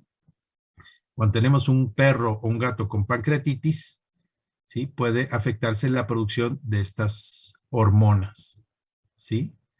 Y es de especial interés, pues, la insulina, por su falta va a ocasionar diabetes. Entonces, en algunos individuos que tienen pancreatitis agresiva, se va a afectar la parte digestiva, pero también se afecta la parte endocrina y es de especial importancia la falta de insulina. Hasta ahí vamos a dejar la función endocrina y nos vamos a centrar en la porción exócrina del páncreas. Así como el islote pancreático es la unidad anatomofuncional de la porción endocrina, el acini pancreático está considerado la unidad anatómica y funcional del páncreas. Vamos a tener a las células productoras de enzimas que van a verter en el ducto pancreático directamente estas enzimas. La mayor parte de ellas se van a, bueno, las más agresivas se van a liberar inactivas, sobre todo las que actúan sobre las proteínas. Las que actúan sobre carbohidratos y grasas están activadas, no es tanto problema, ¿sí? Pero las enzimas que actúan sobre proteínas son muy, muy agresivas, entonces se liberan de manera inactiva. Entonces, el páncreas no solamente va a producir enzimas pancreáticas, necesitamos una vía por las cuales también estas enzimas pancreáticas puedan ser transportadas, y esto va a ser en todo, ¿no? Hay agua en la secreción pancreática, hay bicarbonato, hay electrolitos. Además, hay amilasa que se produce activa, va a actuar sobre los carbohidratos. La lipasa que actúa sobre las grasas, también se produce activa. Y las proteasas, que son muy, muy, muy, muy agresivas, son inactivas. Estas proteasas deben activarse solamente en el duodeno, ¿ok? Si se activan fuera del duodeno, o sea, en el ducto pancreático o directamente en el páncreas, vamos a tener problema. Puede haber situaciones de autodigestión por cualquiera de estas enzimas, ¿sí? Pero si la condición es por proteasas, cualquiera, el paciente está en grave problema desde esta situación, ¿ok? La secreción pancreática va a tener unas fases como lo tuvimos la secreción intestinal, la secreción gástrica. Vamos a tener una fase cefálica, ¿sí? Esto es la anticipación del alimento, ¿no? De hecho, por ejemplo, si vamos a comer a un restaurante acá, muy acá, pues llegan los meseros y nos dicen algún aperitivo. Los aperitivos tienen cierta característica, ¿no? Y de pronto si vamos con una persona que es acá muy sibarita, muy conocedora de toda esta cosa del goce de la comida, dice, no, tómate un aperitivo, ¿para qué? Pues para que tu digestión sea mejor. De pronto dicen, ese es mamón, ¿cómo va a ser eso? ¿No? Pues sí es real. Hay muchos aperitivos, sobre todo los que son amargos, estas cosas de Campari, Fernet, todo este tipo de cosas, favorecen por el sabor, por el gusto, estimular la secreción pancreática, ¿sí? Y esto es todavía en una fase neural, porque todavía el alimento no llega al páncreas, ¿no? Al duodeno. El hecho de que estemos anticipando la alimentación, o sea, un humano que está sentado en una mesa, que está platicando, que está tomándose un aperitivo, pues está ya secretando, aparte de lo que está sucediendo a nivel gástrico, pues está ya empezando a estimular al páncreas, ¿sí? Después vamos a tener la fase gástrica, ¿no? O sea, ya la presencia de alimento en el estómago, y esto va a hacer que las células gástricas produzcan citocinas que van a estimular al páncreas, y la misma distensión gástrica por estimulación neural, va a estimular al páncreas para que produzca enzimas. Y finalmente la fase intestinal, donde el duodeno se va a comunicar con el páncreas por hormonas como la colecistoquinina, que generalmente más bien es su órgano blanco, es el estómago, pero de refilón le pega al páncreas para que produzca más enzimas pancreáticas. Pueden ser, y obviamente el sustrato, la grasa, los carbohidratos, las proteínas van a estimular específicamente, por sus características de sustrato, la producción de amilasa, de lipasa o de proteasas. Entonces, es un problema, es grave eso de las enzimas. ¿Por qué? Pues porque las enzimas se dedican a degradar el alimento.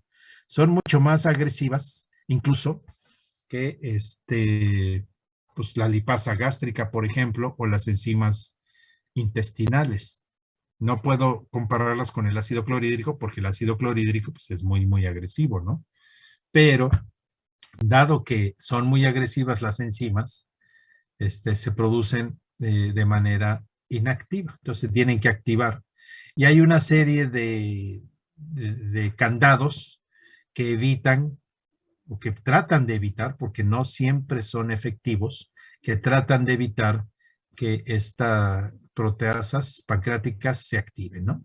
Entonces, vamos a tener el tripsinógeno, que es como un candado, que se tiene que convertir en tripsina, para que esta tripsina vaya sobre el quimiotripsinógeno, para que lo convierta en quimiotripsina, que es una proteasa, las precarbopeptidasas que se conviertan en carboxipeptidasa A y B, y las proelastasas que se conviertan en elastasa. Entonces, cuando tenemos pancreatitis fulminante, generalmente se debe a alguna anormalidad, ¿sí? Ya sea adquirida o genéticamente establecida en un individuo, que le fallan estos mecanismos para evitar la activación prematura, o sea, en fuera de lugar, de estas enzimas, sobre todo de las proteasas. Amilasa y lipasa no son tan agresivas, pero proteasas son muy, muy agresivas. Estas no son las únicas proteasas, o sea, esto quiere decir que vamos a actuar sobre la totalidad de las proteínas que están presentes en el tejido que está consumiendo el perro, sobre las fibras musculares, sobre las paredes de los vasos, sobre la colágena, sobre la mielina, en fin, sobre todas las proteínas, ¿no?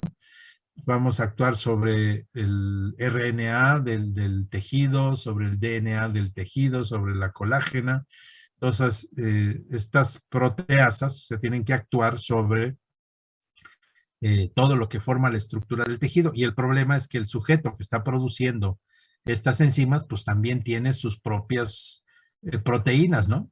Entonces, si de pronto estas proteínas se activan en el lugar inadecuado, pues no solamente van a actuar contra el sustrato, sino van a actuar contra el tejido del propio sujeto que produce las proteasas. Entonces, esto es peligroso, ¿no? Entonces, las proteasas tienen todo este tipo de candados que evitan que se activen en el ducto pancreático o en el páncreas, y se deben activar únicamente en el duodeno. Y se van a activar en el duodeno en parte gracias a la acción de la bilirrubina, del pH que provee la bilirrubina. Entonces, todos estos son mecanismos de defensa, de protección del sujeto para evitar que tengamos problemas ahí con la activación prematura, ¿no? Ya mencioné que tenemos inhibidores locales que ocasionan que la tripsina no se pueda, el tripsinógeno no se pueda activar de manera tan fácilmente, ¿no? Y estos inhibidores son, pues todos los que estamos mencionando aquí, el alfa-1, antitripsina, el alfa-2, complemento C1. Entonces, cuando tenemos sujetos, por ejemplo, en humanos, que es relativamente frecuente, ¿no? Que tengamos individuos jóvenes, adolescentes, que tengan pancreatitis fulminante, generalmente ese pancreatitis fulminante es de tipo hereditario. ¿Y a qué se debe? Pues que probablemente tengas en tu genética una mala producción en cantidad o en calidad de alguno de estos inhibidores séricos. Generalmente no requieres alguna condición que ocasione la pancreatitis.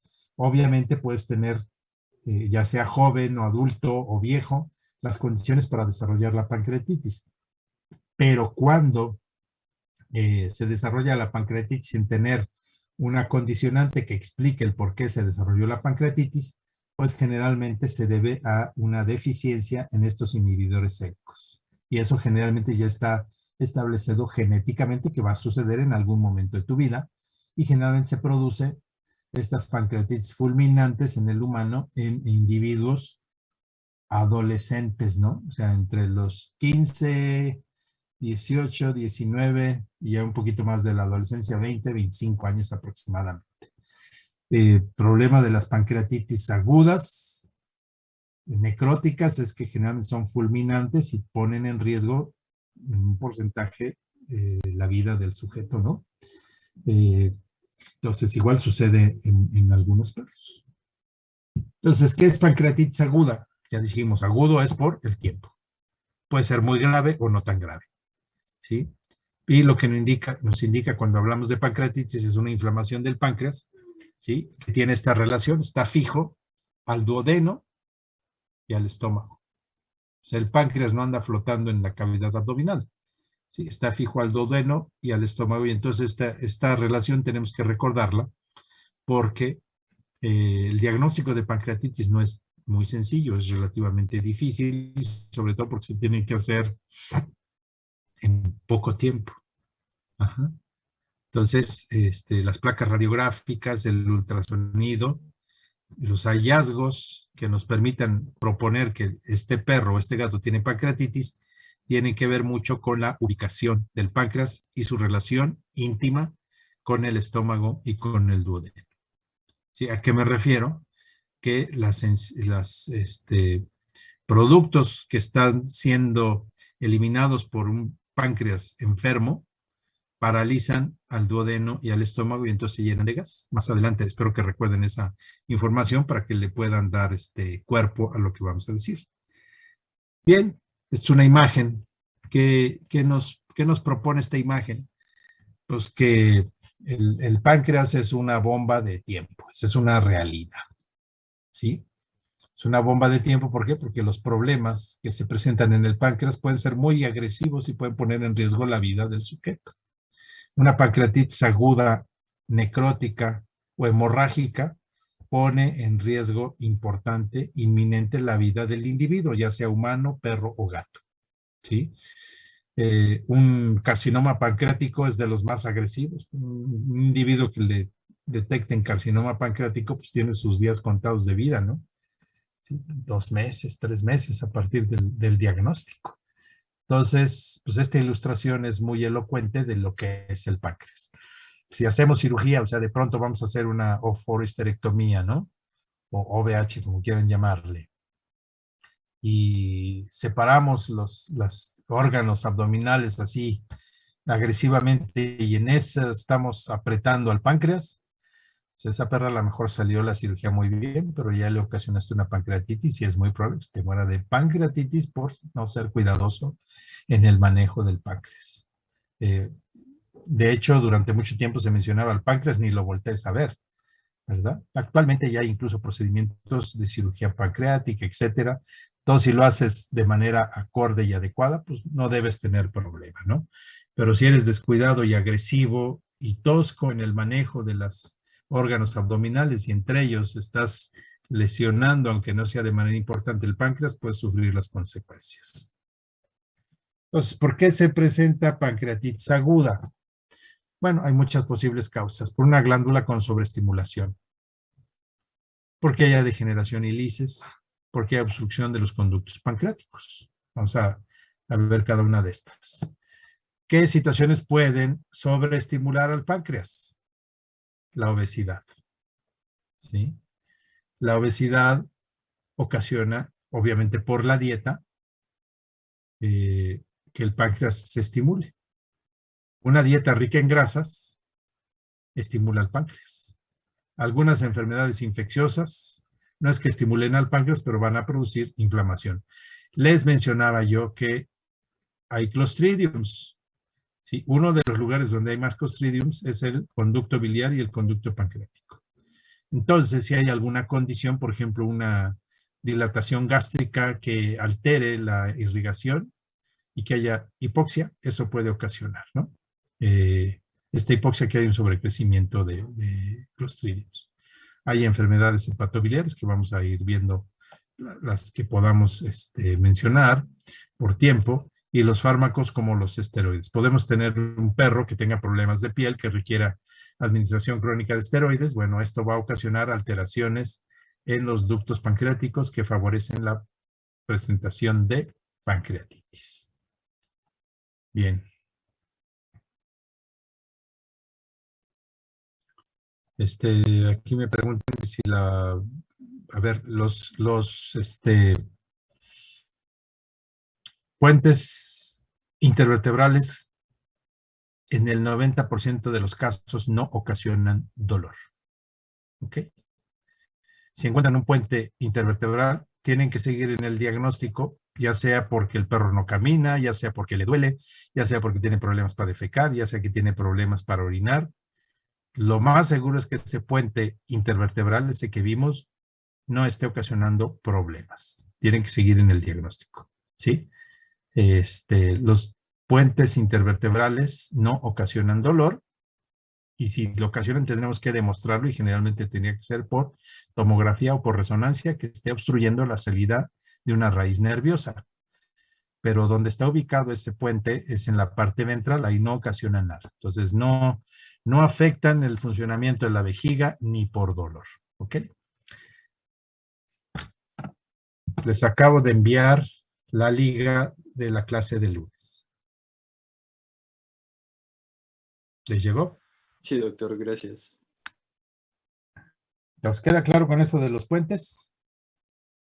Si ustedes tienen un paciente que no camina bien o tiene problemas neurológicos en los miembros pélvicos, o no defeca, o no orina, y toman una placa y encuentran puentes, o sea, el diagnóstico es espondilosis.